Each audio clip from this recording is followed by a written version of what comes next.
가출을 하거나 또 학교에서 문제를 일으키는 청소년들과 이렇게 상담을 하면서 내린 결론이 있습니다. 그것은 뭐냐면 그 청소년들의 가슴은 부모의 가슴보다도 부모의 마음보다도 더 심하게 멍들어져 있다는 거예요. 우리는 가끔 이렇게 부모님을 힘들게 하는 그런 아이들을 보면 그런 얘기를 듣습니다.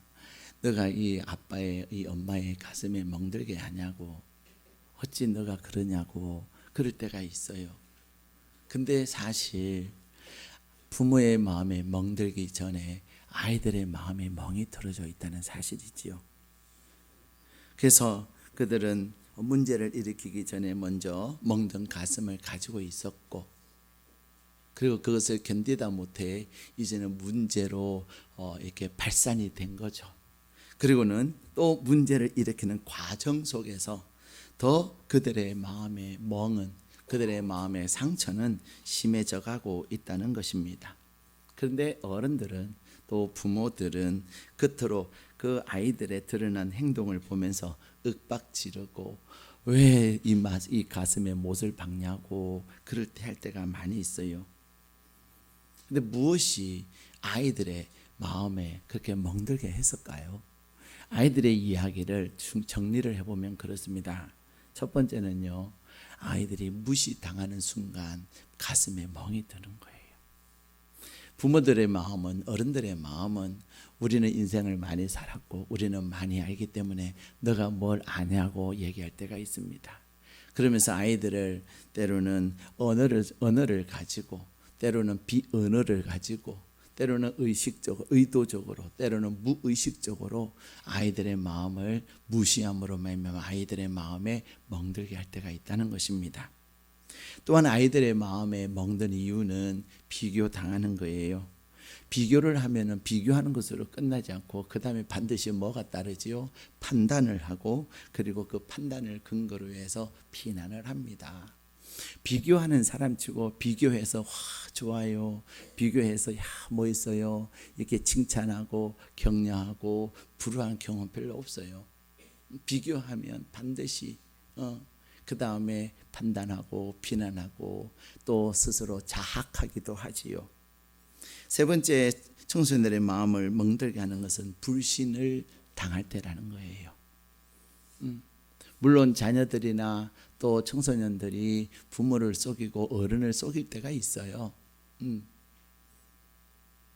속일 때가 있는데 그 몇 번을 통해서 이제는 뭐라고 말하면 너 아니지, 너 그랬지, 이렇게 불신의 이야기를, 그래서 아무리 이번에는 사실이라고 이야기해도 그 사실을 안 믿어줄 때, 물론 어른들의 생각에는 너가 지금까지 거짓말을 했으니 안 믿는 게 당연하지 라고 이야기함에도 불구하고 아이들의 마음은 그렇지 않다는 거예요.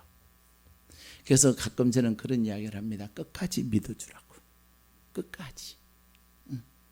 5번 거짓말을 했을지라도 10번 거짓말을 했을지라도 6번째 믿어주고 11번째에도 또 믿어주라고 그런 이야기를 합니다. 네 번째, 아이들의 마음, 청소년들의 마음을 멍들게 하는 것은 물리적, 심리적 폭력을 당할 때 그렇다고 아이들이 이야기를 해요. 그래서 그 아이들은 먹는 가슴을 감고 살아요. 근데 오늘 하나님께서 우리에게 주신 말씀에 보면은 우리 청소년들뿐만 아니라 또 한 사람이 멍든 가슴을 우리에게 등장하고 있습니다. 이 멍든 가슴을 가진 사람은 바로 사마리아 여인이라고 하는, 이름은 누구인지 모르지만 그 사람이에요. 이 사람은 물론 자신의 죄라고 말하기보다는 자신은 어떻게 할 수 없는 생리학적 문제 때문에 일어난 아픔을 가지고 있어요. 오늘 성경에는 보면은 예수님께서 이 여인을 향해서 이렇게 말씀하십니다. 가서 내 남편을 불러오라 라고 얘기했을 때 이 여인이 뭐라고 말합니까? 우리 17절 18절 말씀 같이 읽겠습니다. 시작. 여자가 대답하여 이르되 나는 남편이 없나이다. 예수께서 이르시되 내가 남편이 없다 하는 말이 옳도다. 너에게 남편 5이 있었고 지금 있는 자도 내 남편이 아니니 내 말이 참되도다. 아멘. 예수님께서는 이 사마리아 여인을 찾아가셔서 이 여인과 대화를 하는 가운데 그 여인에게 이제는 그렇게 이야기를 합니다. 너의 남편을 데리고 와라. 남편을 데리고 가라는 이 말을 듣는 순간 이 여인은 무너질 수밖에 없었어요. 왜 그래요? 그가 이야기하기를 나는 남편이 지금 없습니다. 근데 예수님은 뭐라고 말씀하세요? 이 여인은 남편이 없다라고 이야기하는데 너의 남편이 5이 있었고 또 지금 너가 살고 있는 그 남편 또한 너의 남편이 아니다 라고 말씀하고 계시는 거예요. 자, 우리는 여기서 도대체 이런 여인이 어딨냐? 이 남자 만나고 사귀다가 또 저 남자 사귀고 저 남자 사귀다가 또 이 남자 이런 여인으로 우리는 생각하기 쉽습니다. 지금 21세기를 살아가는 우리의 정서와 우리의 일반적 상식은 그렇게 생각하기 쉬운데 2000년 전 예수님 때에 그들의 사회와 그들의 문화를 생각하면 전혀 다른 거예요. 이스라엘에는 우리나라 고려시대 때도 이런 계대법이 있었고 우리나라에도 또 이런 좀 비슷한 계대법이 있어요. 계대법이라고 하는 것은 어떤 법이냐면 대를 잇는 법이에요. 옛날에는 불과 한 20년 전만 해도 딸을 낳으면 막 울었어요. 그렇죠? 왜 울었어요? 대를 못 잇는다고. 근데 요즘은 어때요? 저에게 기도 부탁하는 분들도 계세요. 목사님, 꼭 딸을 낳게 해주세요. 꼭 딸을 낳게 해달라는 거예요. 그렇게 기도를 해달라는 거예요. 30년, 40년 전에 무슨 얘기들이 있었어요? 아들 낳은 부모는 뭐 타고? 기차 타고. 딸 낳은 부모는 뭐 타고? 비행기 타고. 그래서 여러분 요즘은 비행기 타는 게 이 비행기가 이렇게 고속버스보다는 KTX보다 쌀 때가 많아요. 예, 쌀 때가 많아요. 잘 이렇게 보면요, 제주도 가는 게 왕복 4만 원이면 왔다 갔다 해요. 부산까지 가는데도 KTX 4만 원이 넘잖아요.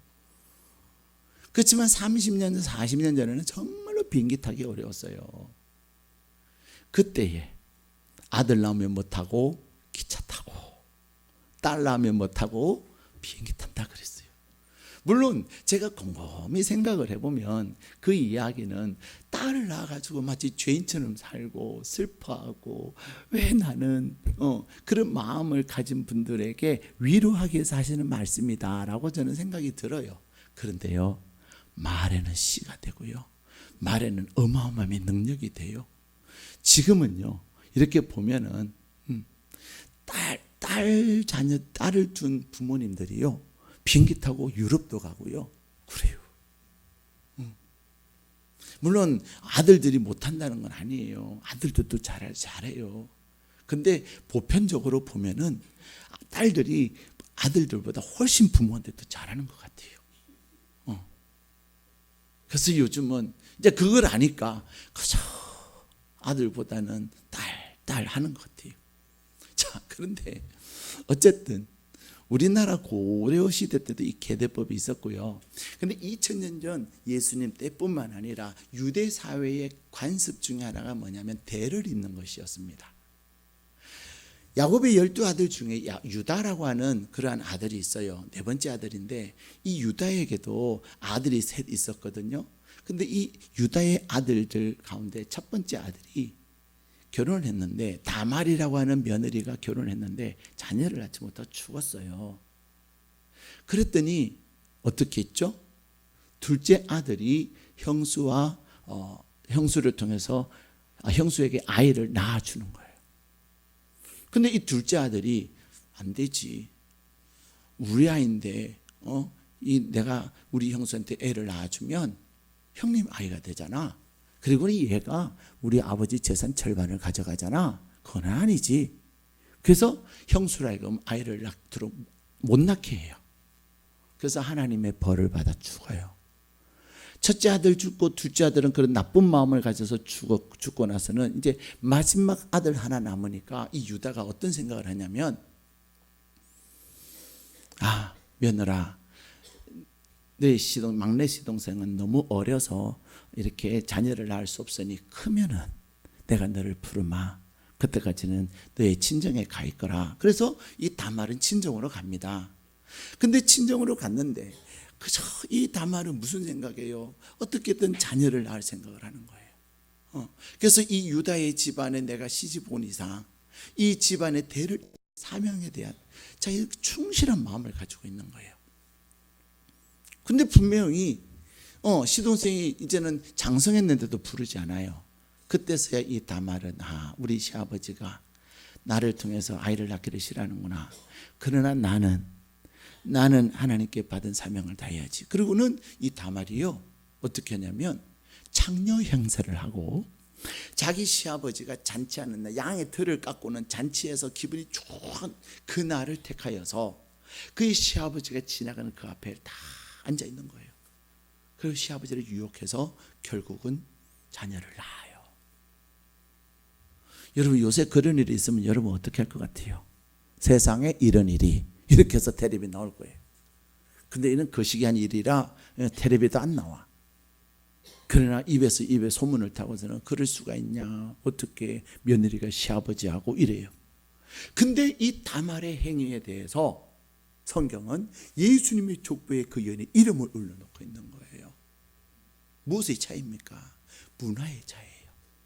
문화가 다르고 관습이 다르면 전혀 다를 수가 있어요. 다말만 그런 것이 아니에요. 우리가 잘 아는 룻도 그랬습니다. 룻은 보아스를 통해서 자녀를 낳아요. 근데 이 보아스는 보아스보다 선순위에 있는 대를 이을 자에게 그것을 얘기했지만 그 사람은 거절합니다. 이렇듯 성경에는 그런 계대법에 대한 이야기들이 많이 나와요. 오늘 이 사마리아의 여인은 남자 관계가 복잡한 그런 여인이 아니에요. 남자를 밝히는 그런 여인이 아니에요. 이 남자하고 좀 살다가 만족하지 못해서 저 남자하고 살고 그런 여인이 아니에요. 그에게 그가 자녀를 낳지 못함으로 인하여서 첫째 남편 또 시동생 하다가 지금 몇 번째까지 내려온 거예요.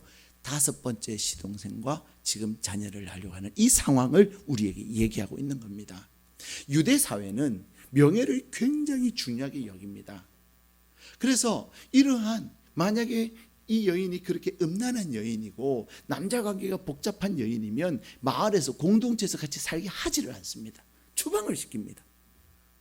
이 음탕한 것이 어디서 이 마을을 더럽히냐고 쫓아내는 게 유대 사회예요. 그러나 이 여인은 그 공동체에서 쫓겨남을 당하지 아니하고 함께 살아요.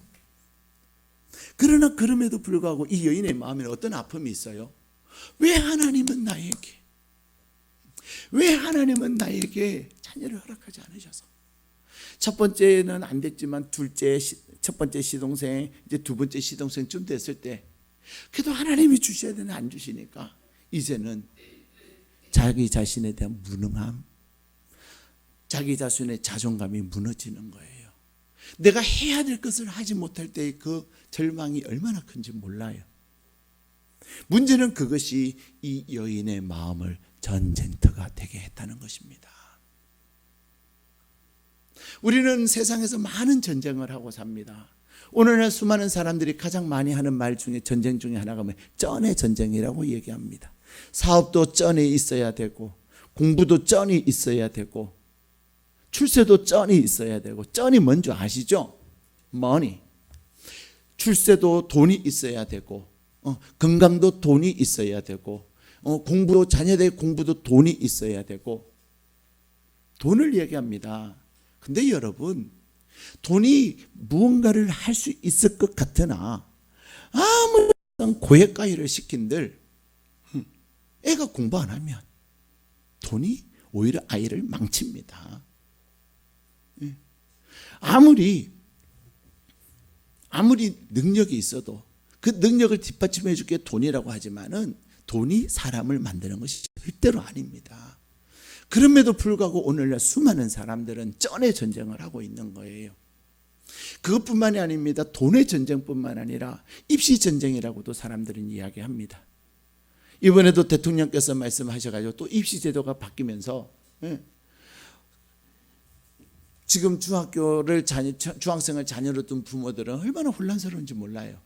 점점 이제 정시가 확대가 되니 어떻게 다시 입시 전략을 짜서 고등학교로 가야 되고 중학교 때 대학을 준비해야 되는지 혼란스러운 거예요. 근데 사실 여러분, 정말 죄송한 이야기지만 좋은 대학을 나왔다고 잘 삽니까? 그렇지 않습니다. 지금 자수성가를 이루신 분들 보세요. 좋은 대학 나온 분들도 있을 수 있으나 그렇지 않는 분들 많습니다. 근데도 우리는 입시 전쟁에 빠져가지고 내 마음의 평강을 잃어버리고 입시 전쟁에서 뒤처지면 인생이 망한 것처럼 생각하고 산다는 것입니다. 입시만 전쟁입니까? 또 출세하는 것에 대해서, 입신양명하는 것에 대해서도 그렇습니다. 회사에서 어떻게 하든 내가 저 사람보다는 먼저 승진을 해야 되고, 내가 어쨌든 회사에서 내가 저 사람보다 더 인정을 받아야 되기 위해서 때로는 곤모술수도 쓰기도 하고, 때로는 마음이 없는 소리도 하고, 여기 붙었다 저기 붙었다 하는 그런 경우들이 얼마나 많은지 몰라요. 그러한 나의 그러한 짧은 생각이 나를 성공하게 만드는 것은 절대로 아닙니다. 근데 그런 것이 나에게 부족하고 그런 것이 나에게 되어지지 않았을 때, 내 안에 나의 자존감이 낮고 내 안에 나에 대한 확신이 없을 때 우리는 얼마나 절망하고 내 마음이 전쟁터가 되는지 몰라요. 근데 우리는 쩐을 이야기하고 대학을 이야기하고 직장을 이야기하고 심지어는 나를 뒤를 봐주는 사람들을 이야기하지만, 그것이 그로 하여금 우리를 이 세상에서 승리하게 하는 것은 절대로 아닙니다. 그러면 그럴수록 우리의 마음은 더 전쟁터가 되어가고 있다는 사실입니다. 내 마음의 진정으로 평화를 누리는 비결이 뭐냐? 그것은 주님이 주시는 그 평화, 내가 주님을 만남으로 그 주님이 나의 갈급함과 나의 목마름을 해결해 주시는 그것으로 인하여서 이제는 내 삶의 염려를 맡겨버리는 거예요. 나에게 주님이 계실 때, 나의 전능하신 주님, 전능이라고 하는 말의 의미가 뜻이 무엇입니까? 모든 것을 할 수 있다는 거예요. 우리 이 땅에 오신 그 주님은 여러분의 인생의 그 어떤 문제에도 주님이 해결하실 수 있는 능력이 있으신 거예요. 그래서 그분은 전능하신 주님이라고 이야기하는 것입니다. 그분은 죽은 자 가운데서 부활하셨습니다. 이 땅에서의 권세 가운데 가장 강력한 권세, 이 세상에 그 어느 누구도 거역할 수 없는 권세가 사망인데, 그 사망의 권세를 우리 주님은 깨뜨리셨다는 것입니다. 그래서 우리 주님은 하늘과 땅의 모든 권세를 가지신 주님인데, 그 주님이, 내가 그 주님을 만나고 그 주님과 내가 함께 할 때 나는 내 마음에서 염려가 사라지기 시작하는 거예요. 사실 좀 기가 막히잖아요. 요즘 이제 막 고등학교도 이제 입시를 하고, 우리 파주는 비평준화 지역이잖아요. 그래서 성적을 따라서 고등학교를 선택을 하더라고요. 커트라인이 있어요. 그래서 그 커트라인 안 되면 학교를 못 가요. 그리고 또 그것이 안 되면 이제 또 다른 지역으로 고등학교를 가야 돼요. 순간 아이가 잘 못할 때 굉장히 마음이 낭망이 되죠. 야, 벌써부터 이렇게 밀려서 어떡하냐? 근데 여러분, 너무 설령 좀 내놓을만 하지 못하다 할지라도 그것이 인생의 전부가 아닙니다. 우리는 그것 가지고 막 염려합니다. 얘가 지금도 이런데 앞으로는 어떻게 될까? 지금은 그러는지 몰라도 앞으로는 달라지는 것입니다. 네? 왜 지금 그렇다고 앞으로도 그럴 거라고 생각하십니까? 지금 그러는지 몰라도 부모인 우리가 주님을 만나고 주님의 평화 안에 거할 때 자녀들에게 그 평화가 흘러가고, 그래서 자녀들을 향하신 하나님의 놀라운 뜻과 계획이 있음을 발견하게 되는 것입니다. 하나님이 여러분의 가정에 여러분의 자녀를 선물로 주실 때는 그냥 주신 거 아니에요. 비록 그 아이가 지금 부족할지라도, 그가 비록 좀 연약할지라도 한 생명 한 생명에는 하나님의 놀라운 뜻이 있는 거예요. 그것을 성경은 하나님의 영광을 위해서 지음을 받았다고 말씀하고 계세요. 근데 우리는 현실에 사로잡혀서 그 현실로 인한 염려, 여러분처럼 우리도 마찬가지예요. 우리 아이들도 아주 뛰어나서 뭐 운전고 갈 실력이 안 돼요. 운전고 못 간다고 아이가 미래가 없을까요? 아닙니다, 여러분. 네. 설령 대학을 못 간다고 아이의 미래가 없을까요? 아닙니다. 대학을 못 갈지 몰라도 하나님이 더 놀라운 계획을 가지고 계시는 거예요. 예. 중요한 것은 내 마음의 염려를 내가 그것을 안고 있을 때 내 마음은 항상 전쟁터예요. 지옥이에요. 오늘 이 여인이 그랬습니다. 그가 할 수 없는 자녀를 낳지 못해서 지금 여섯 번째 같이 있는 그 사람도 주님은 너의 남편이 아니라고 말씀하고 계시는 것은 일곱 번째가 예정되어 있다는 거죠. 정말 이건 비극입니다. 한 사람의 인생에서 정말로 절망적이에요. 그런데 주님은 오늘 이 여인을 만나서 이 여인에게 자녀를 주는 것보다도 더 중요한 게 뭘까요? 주님을 만나 마음의 평화를 유지하는 것입니다.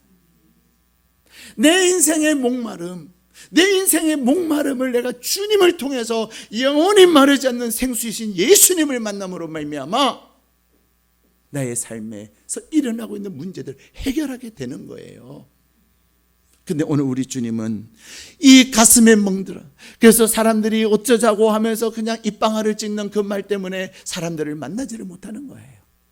그래서 이 여인은 몇 시에 물 길러러 갑니까?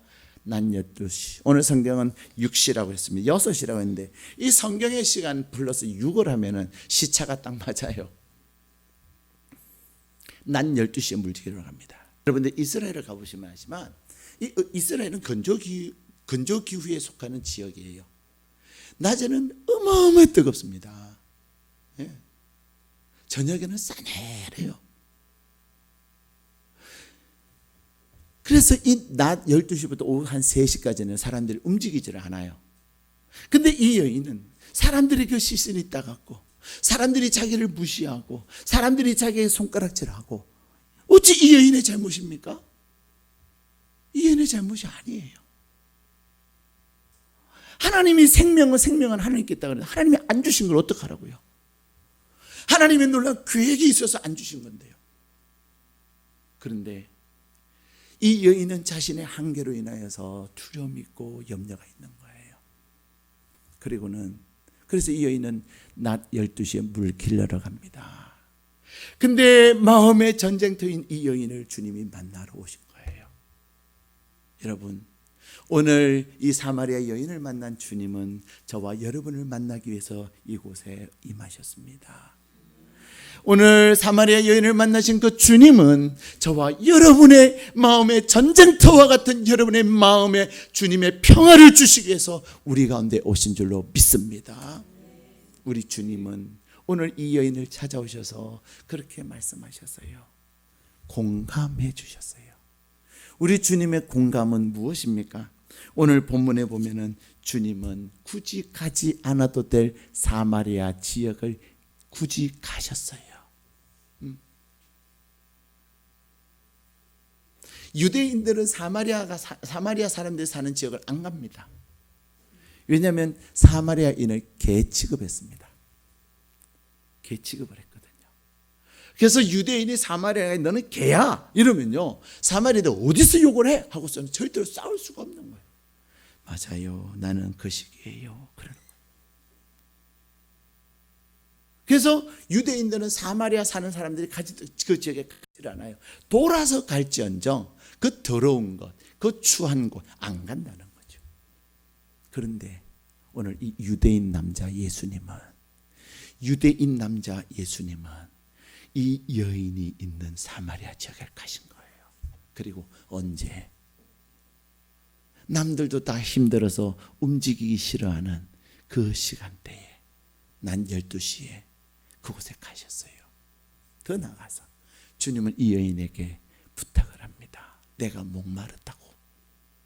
유대인 남자가 사마리아 여인에게 나 목말라요, 나 갈급해요, 나 갈증이 있어요, 절대로 하지 않습니다. 그런데 우리 주님은 그 여인의 연약함을 위해서 친히 낮아지시고 그 여인의 그것들을 공감하시고 그 여인과 동질시 되고 있다는 사실입니다. 평화의 시작은 어디서부터입니까? 내 자신을 그러지 못한 사람과 동일시하고, 나와 갈등 관계 있고 나보다 못하다고 생각해서 내가 무시하고 내가 비난하던 그 사람의 눈높이까지 나를 낮추는, 거기서부터 평화는 시작됩니다. 언제 갈등이 나요? 왜 그거 못하냐고, 왜 그거 못하냐고, 내가 몇 번 말했는데 그걸 못 알아듣느냐고. 그러면서 갈등은 시작되고 그 갈등은 전쟁이 되는 거예요. 근데 우리 주님은 너는 왜 사마리아 여인이냐고, 우리 주님은 왜 너는 아직도 그러고 사냐고 말씀하지 않으셨습니다. 그 여인의 멍든 가슴, 제가 서두에도 말씀드린 것처럼 청소년은 그가 잘못된 행동, 문제를 일으키기 전에 이미 마음이 가슴에 멍들어 있던 거예요. 그리고 그 일을 행하면서도 더 멍들어 가고 있는 거예요. 근데 더 멍들어 가고 있는 그 아이들을 향해서 왜 그렇게 하냐고, 이 어머니의 가슴에, 이 아빠의 가슴에 못을 박느냐고 우리는 이야기합니다. 그것이 아이를 치유하지 못합니다. 그것이 아이의 마음에 평화를 주지 못하는 것입니다. 주님은 오늘 찾아가셨고, 주님은 전쟁을 겪고 있고 마음의 전쟁터인 그 여인을 찾아가셔서 공감하고 계시는 거예요. 그리고는 그 여인에게 갈망을 일으켜 주셨어요. 생각을 해보세요. 몇 번을 시도했는데 실패한 그 결과, 이제는 미래가 없어 보입니다. 희망을 가지려고 하지 않을 것입니다. 한 번 할 때는 괜찮아요. 두 번 할 때는 그래도, 세 번째는 절망을 합니다. 근데 네 번째, 다섯 번째, 여섯 번째인 오늘, 이 여인은 이제는 자녀를 낳을 마음은 같지만 그의 마음에는 소망이 없어요. 희망이 없어요. 절망이 그의 마음을 또 전쟁터로 만들어 놓지만, 오늘 주님은 그녀에게 물을 스스로 자신이 유대인 남자가 목마르다, 갈급하다 말씀하시면서 이 여인의 마음을 일으키고 있는 거예요. 그리고 자신의 줄 생수를 말씀하시자 이 여인 눈이 번쩍 뜨이는 거예요. 나도 그 물 마시고 싶다고, 나도 그 물 갖고 싶다고. 내가 더 이상 지긋지긋 이 12시에 물길로 오지 않고, 물길을 12시에 사람들은 다니지 않아도 그래도 행여나 사람들이 다니고 나를 볼까봐 또 두리번 하면서 다녔던 나의 처지와 나의 모습을 보니 너무너무 내 자신이 기가 막힌 거예요. 근데 주님이 영원히 마르지 않는 생수를 말씀하실 때 이 여인의 마음은 주님께로 향하고 있었습니다. 사랑하는 여러분, 그리고는 이 여인은 자신의 연약함을 고백합니다. 그래요, 맞습니다. 남편 데려가 오라 했을 때 맞습니다. 나에게는 남편이 없다는 거지요. 우리는 내 마음의 평화를 위하여, 내 마음의 염려와 걱정으로 내가 할 수 없는 그것들로 인해서 내가 몸부림치고 있는 나에게 주님 찾아오십니다. 주님께 나의 연약함을 고백하고 나의 현실과 나의 처지를 고백할 때 주님이 우리에게 평화를 주시는 줄로 믿습니다. 이 여인은 어떻습니까? 이 여인은 주님 만나고 이 여인의 궁극적 문제를 주님이 해결해 주신 거예요. 궁극적 문제는요, 물을 주는 게 아니에요. 이 여인의 마음을 자유케 하는 것이었습니다. 사람들은 이렇게 하면 좀 해결이 될까 생각합니다. 사람들은 성형하면 내가 좀 예뻐지고 멋있어질까 생각합니다. 근데 여러분, 성형한다고 달라질까요? 아닙니다. 내 마음이 내 안에 자존감이 없고 내 마음이 내 자신에 대한 정체성이 없으면 아무리 성형 한 번 하고 두 번 하면 세 번 하고 싶어지고요. 또 보면은 뭐만 보여요? 없는 것만 보여요. 치과 의사들한테 가보세요. 나는 이 치아가 하나가 아파해 갔는데 선생님 10개를 찾아내요. 이것도 그렇고요, 저것도 그렇고요. 다 고치세요. 그래요. 피부과를 가보면요, 이 점이 너무 그래요. 근데요, 피부과 의사 선생님은요, 점이 이게 하나만 있는 게 아니에요. 당신 얼굴에 25개가 있어. 이렇게 얘기한다니까요. 그렇다고 목사님 피부과 가봤나 봐. 안 가봤어요. 갔던 사람 얘기를 들어보니까 그래요. 얼마나 우리 몸에 점이 많은지. 중요한 것은 내 점 하나 뺀다고. 물론 치아 아픈 것은 고쳐야 돼요. 그렇죠? 아픈 거 그대로 놔두면 죽어요. 근데 내 얼굴에 점 하나 빼고 내 코를 조금 높이고 또 나의 눈썹을 문신을 하고 그런다고 내가 달라집니까? 중요한 것은 내 안의 심령이 하나님 안에서 주님으로 해서 평화를 누리고 내 심령이 하나님 안에서 전능하신 하나님의 아들이요 하나님의 딸임에 대한 온전한 믿음이 내 삶을 자유케 하고 평화를 누리게 만드는 줄로 믿습니다. 내 마음의 현실로 인한 염려와 현실로 인한 걱정에서 나의 아버지가 나의 하나님이 나의 형편을 따라서 필요를 따라 공급하시고 나의 하나님이 나에게 일용할 양식을 주시며 나의 삶의 선한 목자가 되셔서 사망의 음침한 골짜기에 있어도 나를 지키심을 확신하게 되는 것입니다. 사랑하는 여러분, 여러분은 무엇 때문에 여러분의 마음에 전쟁터가 터고 계십니까? 주님은 우리 사회의 전쟁터가 얼마나 많은지 몰라요. 네. 그 아름다운 광화문이 진보와 보수가 돌아가면서 맨날 시위를 풀어요. 조선 500조 왕조의 그 경복궁이 있는 그 앞에서 경복궁 보러 왔다가 시위하는 것만 보고 돌아가는 것 같아서 너무 안타까워요. 여러분 시위하시는 분들은 문제 하나 해결되면 이제 시위 안 할까요? 시위하는 게 습관이 되는 거예요. 가지면 가진 대로 시위하고요. 가지지 못하면 가지지 못한 대로 또 시위하는 거예요. 더 중요한 것은 내 마음의 평화. 우리나라에 지금 이 갈등만 있습니까? 남북의 대치. 트럼프 대통령이 우리 문재인 대통령께 전해가지고 당신이 좀 힘 좀 써보라고. 시위, 무력 시위를 벌이고 있는 김정은의 마음은 편하겠습니까? 불안에 미치니까 저렇게 시위를 하는 거예요. 예. 자기가 한 얘기는 있고 12월 30일에는 얼마나 빨리 돌아오는지 훅 와요. 우리의 전쟁은 그 전쟁이 아니에요.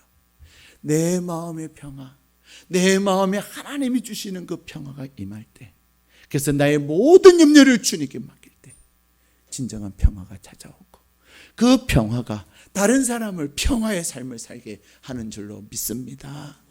여러분, 내가 예민하고 내가 힘들면 다른 사람들의 말에 얼마나 발끈발끈해요. 그렇죠? 근데 내가 편안하고 내가 여유가 있고 그러면 누가 뭐라 그래도 괜찮아, 그렇게 하라 그래. 내 마음의 평화가 중요한 것입니다. 오늘 여러분의 마음의 평화가 없다면, 여러분의 마음의 평안이 없다면 우리에게 평화의 주님으로 오신 그 주님을 만나시기를 바랍니다. 오늘 주님은 우리를 찾아오셨고 이제 내가 그 주님을 향하여 마음의 문을 열고 내가 지금 평화를 누리지 못하는 그것을 주님께 솔직하게 고백하고 그리고 그 주님의 말씀을 따라서 내가 온전히 행할 때 주님은 우리의 평화의 주님이 되시는 줄로 믿습니다. 이 주간에 그 주님을 만나 많은 사람들에게 평화를 나눠주는 복된 평화의 사도가 되시기를 주님의 이름으로 축복합니다.